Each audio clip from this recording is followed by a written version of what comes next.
তোমাদের আজকে এমন একটা ছবি বলবো, এই ছবিটা দেখলে না তোমার মাথা খারাপ হয়ে যাবে, তুমি দৃশ্যম টিসম ভুলে যাবে। হাই, আমি রূপম। এখন কথা হবে মালায়ালাম ইন্ডাস্ট্রির আরও একটা ব্যাপক সিনেমা নিয়ে, যেটা রিসেন্টলি সিনেমা হলে মুক্তি পেয়েছে। নাম হচ্ছে কিসিকিন্দা কান্দাম। এই ছবিটা আমাদের এখানে একটাই সিনেমা হলে মুক্তি পেয়েছে, সেটা হচ্ছে সিনেপলিস, এবং সেখানে সাবটাইটেল দিয়ে ছবিটা আছে। তবুও তোমরা দেখতে যাওয়ার আগে একবার কল করে নেবে যে সেখানে সাবটাইটেল সেই শোটা অ্যাভেলেবেল আছে কিনা। এই ছবিটা বস তুমি যদি না দেখো, তুমি কি মিস করছো তোমার কোনো আইডিয়া নেই। এরকম একটা গল্প এবং এভাবে তারা এক্সিকিউট করেছে, এরকম পারফরমেন্স। আর এই ইন্ডাস্ট্রি এরকম ধরনের ছবি করছে, এটাকে তো আমি সাধুবাদ জানাই যে তারা না অডিয়েন্সকে টেকেন ফর গ্রান্টেড নেয় না, যে আমাদের স্পুন ফিট করে যেতে হবে। তারা একের পর এক ছবি বানাচ্ছে এবং অডিয়েন্সকে স্মার্ট করে তুলছে। আর সেখানকার অডিয়েন্সকেও দেখো, তারা এরকম ধরনের ছবি দেখতে যায়, সুপারহিট করায়, তারপরে আবার এরকম ধরনের ছবির আশায় থাকে। তো এই অডিয়েন্সকে স্যালিউট, এই জন্য তারা সব থেকে সাকসেসফুল ইন্ডাস্ট্রির মধ্যে অন্যতম। আমি ছবিটার গল্প একটু করে বলছি। এখানে আমাদের যে প্রোটাগনিস্ট আসিফ আলী, তার বাবা, যার কিছু সিক্রেটস রয়েছে। সে এমন একটা লোক যে নিজের সন্তানের সাথে ভালোভাবে কথা বলে না।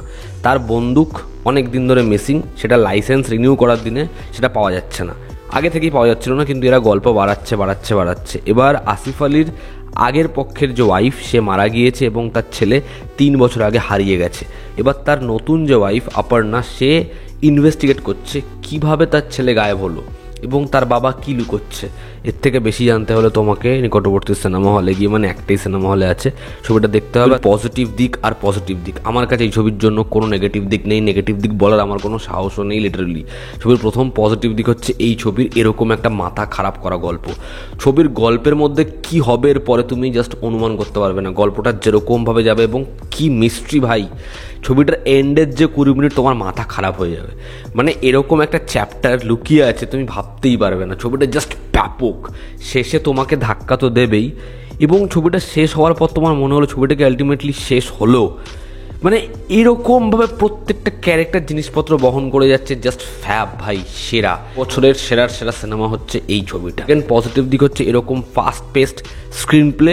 ছবির চিত্রনাট্য এরকমভাবে আমাদেরকে পেঁচিয়ে রাখে যে সেটা জাস্ট মাইন্ড ব্লোয়িং। ছবিতে এত কম সংলাপ রয়েছে এবং এত পাওয়ারফুল সংলাপ, যেটা জাস্ট ব্যাপক। সেটা সন্তান এবং বাবা, তাদের প্রতি যেমন কেমিস্ট্রি তৈরি করছে, ঠিক সেরকমভাবে এই রহস্য উদ্ঘাটনে সাহায্য করছে।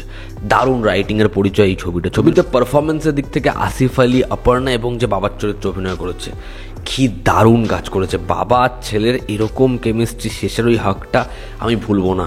ছবিতে আসিফ আলী যখন কাঁদতে পুরো বিষয়টা ন্যারেট করছে, আমরা জাস্ট উড়ে যাই। এবং সেখানে বাবা যখন ডিনার শেষ করে কনভারসেশনটা পূরণ করে, বা সকালবেলা, দারুণ। অপর্ণা একজন দারুণ পারফর্মার, এখানেও তার কাজ ব্যাপক। ছবির কয়েকটা সিন তোমাকে জাস্ট গুজবাম্পস দেবে, যখন একজন এসে গল্প শোনাবে এবং তারপর বলবে তোমার মনে আছে ওই ক্যাম্পের কথা, এবং যখন সে বলবে এরকম কোনো ব্যক্তি কি সত্যি এক্সিস্ট করে, ওই জায়গাটায় তুমি লিটারালি ধাক্কা খাবে।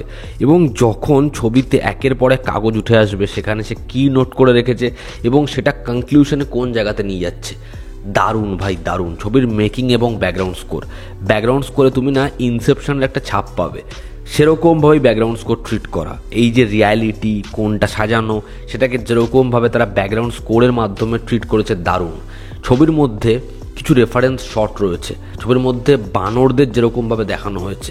এবং ছবির মেকিং, ছবিতে ওয়াইড শট, ছবিতে যেরকমভাবে পিওভি শট, যেরকমভাবে নেচারটাকে এক্সপ্লোর করা হয়েছে, জাস্ট দারুণ। ছবির লুক অ্যান্ড ফিল ব্যাপক। ওভারঅল এই ছবিটা একটা মাস্ট ওয়াচ। তুমি যদি ছবিটা না দেখো, ব্যাপক কিছু মিস করছো। যারা মিস্ট্রি লাভার, যারা দারুণ থ্রিলার ছবি দেখতে চাও, তোমাদের জন্য এই ছবিটা হচ্ছে বেস্ট অপশন। জাস্ট যাও, সিনেমাটা দেখো, তুমি পাগল হয়ে যাবে ছবিটা দেখে। তো এই ছিল আজকের ভিডিও। ভালো লেগে থাকলে লাইক করো, শেয়ার করো, সাবস্ক্রাইব করো এবং মালায়ালাম ইন্ডাস্ট্রির সুনাম করো। আবার দেখা হচ্ছে, টেক কেয়ার।